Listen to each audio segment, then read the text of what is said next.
ബേപ്പൂർ അഴീക്കൽ കപ്പൽച്ചാലിൽ ചരക്ക് കപ്പലിന് തീപിടിച്ച് 50 കണ്ടെയ്നറുകൾ കടലിൽ പതിച്ചു. കൊളംബോയിൽ നിന്ന് മുംബൈയിലേക്ക് പോവുകയായിരുന്ന വാൻഹായ് 503 എന്ന കപ്പലിനാണ് തീപിടിച്ചത്. 22 ജീവനക്കാരിൽ 18 പേർ കടലിലേക്ക് ചാടി. പരിക്കേറ്റവരെ ആശുപത്രിയിൽ എത്തിക്കാനുള്ള നടപടികൾ പുരോഗമിക്കുകയാണ്. 4 പേർക്കായുള്ള തിരച്ചിൽ അത് താൽക്കാലികമായി നിർത്തിവച്ചിരിക്കുന്നു.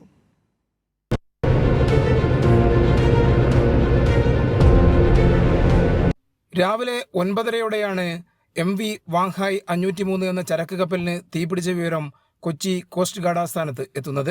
അപകടം നടന്നത് ബേപ്പൂർ തീരത്ത് നിന്ന് 88 നോട്ടിക്കൽ മൈൽ അകലെ അഴീക്കൽ പാതയിൽ. ഉടൻ തീരസംരക്ഷണ സേനയുടെയും നാവികസേനയുടെയും കപ്പലുകൾ അപകടസ്ഥലത്തേക്ക് തിരിച്ചു. ഡോനിയർ വിമാനങ്ങളും നിരീക്ഷണത്തിനെത്തി. കണ്ടെയ്നറിലേക്ക് തീ പടർന്നതോടെ പൊട്ടിത്തെറിച്ചു. 20-ലധികം കണ്ടെയ്നറുകൾ കടലിൽ വീണതായാണ് ലഭിക്കുന്ന വിവരം. ആകെ ഉണ്ടായിരുന്ന 22 ജീവനക്കാരും വിദേശ രാജ്യങ്ങളിൽ നിന്നുള്ളവരാണ്. 2 തായ്വാൻ, 1 ഇന്തോനേഷ്യൻ, 1 ബർമ എന്നിവിടങ്ങളിൽ നിന്നുള്ളവരെയാണ് കാണാതായത്. ഇവർക്കായി തിരച്ചിൽ പുരോഗമിക്കുന്നു. പരുക്കേറ്റ 5 പേരിൽ 2 പേർക്ക് ഗുരുതരമായി പൊള്ളലേറ്റിട്ടുണ്ട്.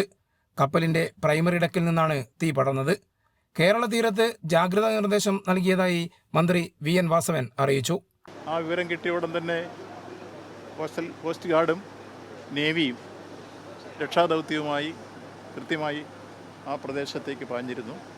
നമുക്കിങ്ങോട്ട് പാരിസ്ഥിതികമായി എന്തെങ്കിലും പ്രശ്നങ്ങൾ ഉണ്ടാകുന്നുണ്ടോ, സമുദ്രതീരവുമായി ബന്ധപ്പെട്ട് നമുക്ക് മത്സ്യബന്ധനത്തിന് പ്രശ്നം ഉണ്ടാകുന്നുണ്ടോ, ഇത്തരം കാര്യങ്ങളെല്ലാം ജാഗ്രത പാലിച്ചുകൊണ്ട് സംസ്ഥാനം നമ്മൾ മുന്നോട്ട് വരും എന്നുള്ളതാണ് ഇതിലെ പ്രശ്നം. 22 ജീവനക്കാരുള്ള കപ്പലിൽ സിംഗപ്പൂർ പതാകയാണുള്ളത്. ശനിയാഴ്ച കൊളംബോയിൽ നിന്ന് യാത്ര തിരിച്ചതാണ് കപ്പൽ. 2005-ൽ നിർമ്മിച്ച് നീറ്റിലിറക്കിയ കപ്പലാണ് അപകടത്തിൽപ്പെട്ട വാൻഹായ് 503. പരുക്കേറ്റവരെ കേരള തീരത്തെത്തിച്ചാൽ ചികിത്സ ഉറപ്പാക്കുന്നതിനായി സംസ്ഥാന സർക്കാർ എറണാകുളം, കണ്ണൂർ, കോഴിക്കോട് ജില്ലകൾക്ക് നിർദ്ദേശം നൽകിയിരുന്നു. കൈരളി ന്യൂസ്, കോഴിക്കോട്.